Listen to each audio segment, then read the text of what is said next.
Esse é o primeiro fator da nossa lista, até porque a gente já falou sobre ele.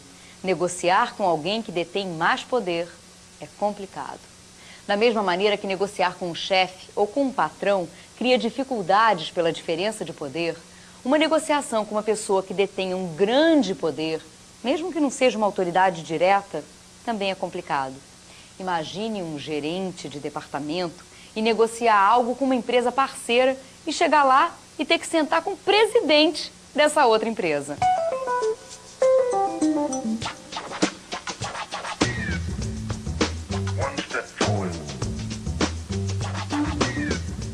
Aqui, o gerente de departamento pode se sentir constrangido. Qualquer bobagem que ele fizer na negociação pode ser imediatamente relatada ao presidente da sua empresa. A diferença de poder deve ser evitada quando é negativa para a sua empresa e pode ser estimulada quando é a favor da sua empresa. Mas a experiência tem mostrado que uma negociação corre mais tranquila quando todas as partes têm mais ou menos o mesmo poder.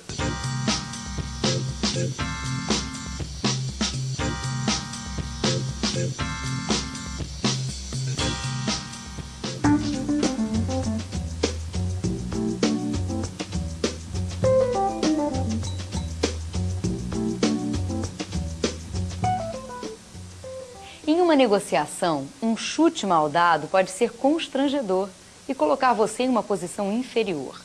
Antes de se sentar para negociar, estude a situação da sua empresa e da empresa com quem você vai negociar. Se essas empresas já fazem negócio, reveja os contratos, os relacionamentos, as queixas desse cliente ou fornecedor, o que a sua empresa fez de errado e o que ela fez para corrigir os erros, a situação do mercado, dados do concorrente. Aqui, quanto mais informação pertinente, melhor. Essa proposta que você está me fazendo é interessante. O problema é que vocês nunca entregam a mercadoria no prazo e, dessa forma, eu posso acabar tendo um tremendo prejuízo. Que isso? A gente é super pontual nas entregas. Entrega do dia 7 de abril foi no dia 20. A do dia 8 de maio foi dia 22. A do dia 7 de junho, a entrega foi no dia 15. Você quer que eu continue? Ser pego em uma situação assim é embaraçoso e fica difícil tentar levar a negociação adiante. Esteja sempre muito bem preparado para uma negociação. Essa proposta que você está me fazendo é interessante. O problema é que vocês nunca entregam a mercadoria no prazo e, dessa forma, eu posso acabar tendo um tremendo prejuízo. É verdade. A gente andou tendo muitos problemas com as entregas. Mas sabendo que com esse novo formato, um atraso poderia trazer prejuízos, aqui está o relatório das medidas que já foram tomadas para que isso não aconteça mais. Agora sim, a negociação pode continuar e o negócio tem chance de ser fechado.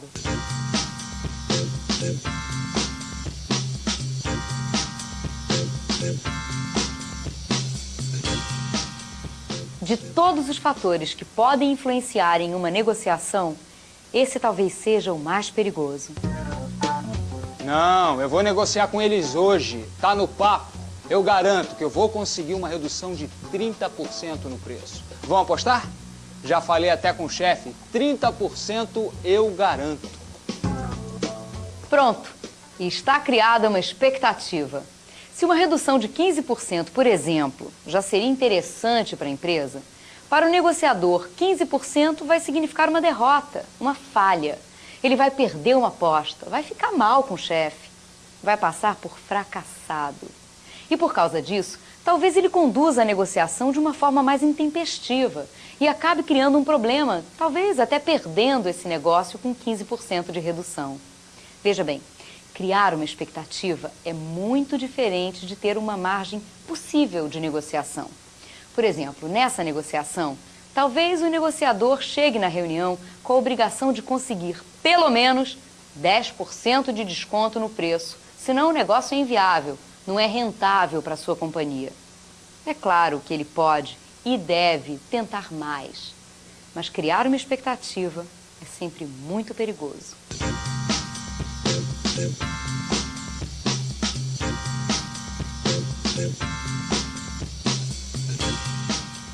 Como no futebol, jogar fora de casa é sempre mais complicado.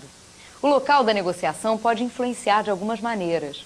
Por exemplo, lembra que nós falamos de conhecimento, de estar preparado para a negociação? Pois bem, quando a negociação acontece na sua empresa, um dado que não tenha sido pesquisado, que não esteja à mão, pode ser levantado rapidamente com uma ligação para o departamento pertinente. Outro fator de influência do local é a possibilidade, estando a sala preparada para isso, de se controlar interrupções. Impossível, nenhuma chance. Vocês devem estar malucos achando que a gente pode fazer isso dessa maneira. Mas eu já te mostrei que é possível. A gente viu os gráficos juntos e você concordou. Agora, na hora de fechar o acordo, você muda de ideia? Por exemplo, quando uma negociação estiver meio acalorada, um simples toque em uma campainha escondida pode gerar uma interrupção favorável ao dono da casa. Coffee break! Uma pausa como essa pode servir para esfriar os ânimos, e o controle dessa interrupção está na mão do time local.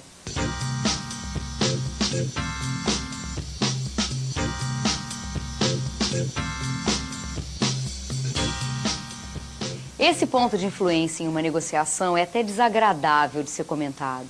Em pleno século XXI, ainda existem preconceitos. E esses preconceitos podem influenciar. Por exemplo, uma negociadora pode não ser levada a sério por um negociador machista.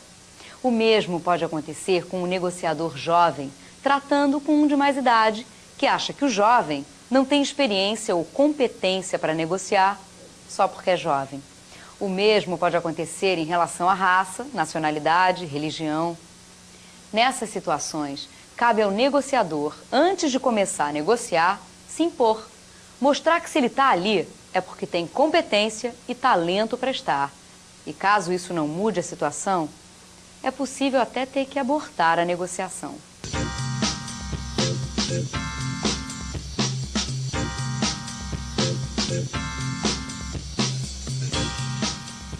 Você já viu alguma vez uma cena parecida com essa?